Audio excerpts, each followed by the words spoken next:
Fuck.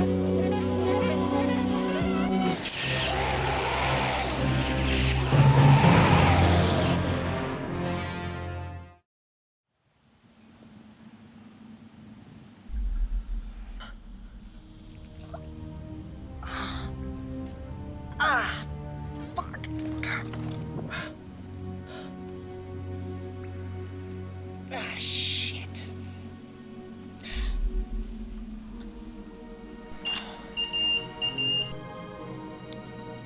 Captain Jack to Delta 18, do you copy? Hey, are you okay? Yeah, I'm gonna need a rescue operation here. I'm on coordinates 763305. I've got you. Nice doing business with you. Alright, thanks, sweetheart. See you in 5. Oh. God, that was a bad fall. Hey guys, welcome back to the King Kong review series. And today we got a really special treat. So back in the 60s and 70s, Kong's popularity was at an all-time high, and while the Toho movies ran its course, nothing matched true to the original, and many speculated of a big-budget remake shot in widescreen and in color. This concept would last for almost 2 decades, with several studios offering to produce the definitive Kong remake. One of these was Britain's own Hammer Studios. So today, let's take a look at Hammer's attempt to bring Kong back to the silver screen in...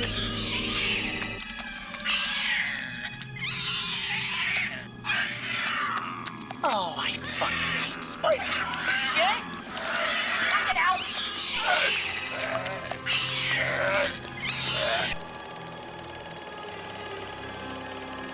Before we get into the gritty details, a little bit of history of the studio is worth mentioning. Hammer Film Productions is a studio in England that started in the mid-1930s, but their success wasn't quite well known until they started remaking iconic monster films from Universal's library. While someone like Bela Lugosi is the iconic image when anybody thinks of Count Dracula, it was the performance of the legendary Christopher Lee, who made the great vampire scary again. Screw Gary Oldman, Lee is horrifying as Dracula. How about the classic monster Frankenstein? While Boris Karloff and his character of the creature are also iconic when it comes to the name, Peter Cushing brought Dr. Frankenstein to new heights as an icon, the definitive mad scientist. Other monsters like the Mummy and the Phantom of the Opera were also resurrected by the studios. Back in the 1930s, when the original monster films were made, things were pretty tight in censorship when it came to dark tones and action. But with Hammer, it was balls to the wall color, blood, violence, and sexual tensions. And as you can imagine, with such shocking images, they were a huge hit. While the concept and idea Hammer had is all we can go on here, we can still imagine what it could have been like if Hammer's King Kong came to fruition. And in my opinion, I think it would have been cheesy in some places, but dark, bloody, and twisted as well.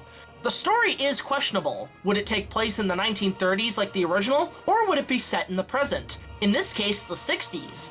Well, since most of Hammer's monster movies took place in period times such as the 1800s, I think it would have been that as well, if not the 1930s. As for the location, I get the feeling that London and Big Ben would have been the choice for them. I think casting-wise would have been some of the obvious for Hammer. I don't think anybody else besides the great Peter Cushing would have pulled off an intense and disturbed Carl Denham. The character would have been perfect for him as an old British adventurer setting off to find something no one has ever seen before.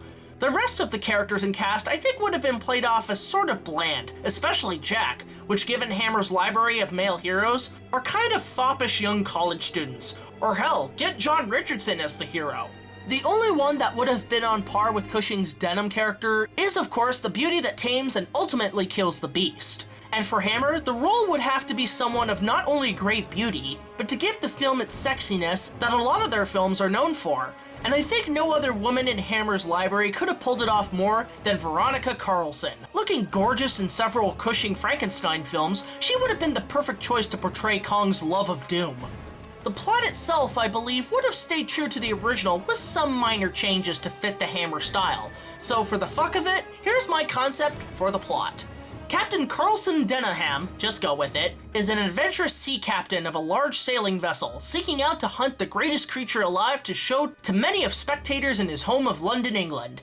Finding a lost map to the legendary Skull Island in the vaults of the Vatican, he sets out with a scurvy crew to find the lost island, Joining the expedition is his young first mate Hans and his girlfriend at paleontology college, Amy. They find the island and come across a giant tree-forded wall and a group of savage natives, who capture Amy and sacrifice her to the giant beast of the island, Kong. Carlson, Hans, and some of the crew members venture in to get her back, encountering several prehistoric beasts. Many die in the adventure, and Kong battles a Ceratosaurus as Hans rescues the rag-torn Amy. After demolishing the gates of the wall, Kong is captured and brought to London to be displayed in chains at the city's museum. But the Great Ape escapes, recaptures Amy, and climbs Big Ben, which leads to an air battle with the Royal Air Force. But it is that of lightning that strikes down Kong, sending him falling to his death in the streets below.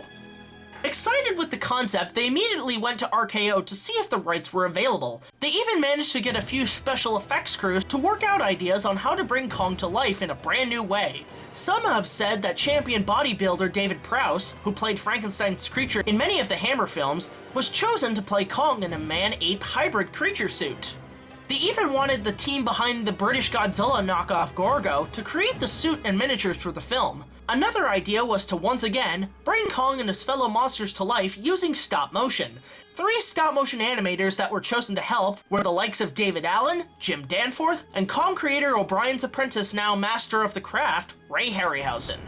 When David Allen heard of Hammer's proposal, he immediately set to work on creating an animation test reel of Kong battling the airplanes atop the Empire State Building. But sadly, like many of these lost projects, there was always something to pull the plug on the idea box. When Hammer met with RKO for the concept of a remake, RKO said something a little similar to what Caesar had to say to Malfoy. No! You see, RKO had a massive policy that lasted for quite a few decades called the No Remakes policy. In this case, Kong was one of the films that was stamped with this policy. Hammer had actually tried twice to do a remake, in both the 60s and the 70s, but RKO stayed firm with their rules. Now with the case of the Blues, Hammer was stuck on what to do, but given a good relationship with Ray Harryhausen, they had a better idea.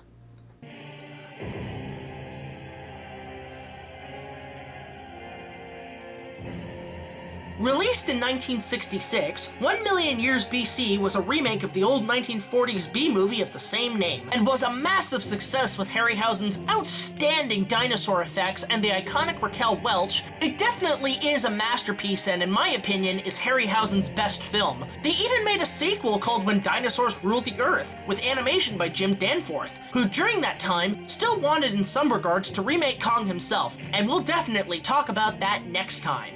And what of David Allen's test film? Well, not wanting to waste the amount of work, a resident of the Volkswagen automobile company saw the test film and offered Allen to use the footage and animate more for a commercial in the early 70s. This, of course, was the King Kong Volkswagen commercial, which also starred Fay Wray's daughter as the classic beauty.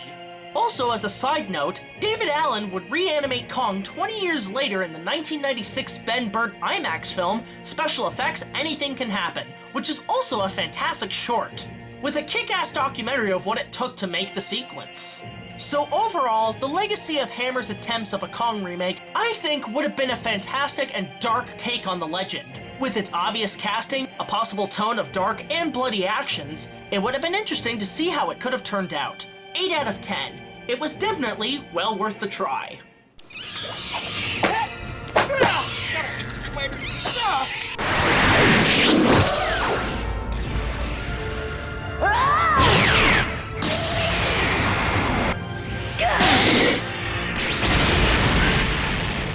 God, I love that woman.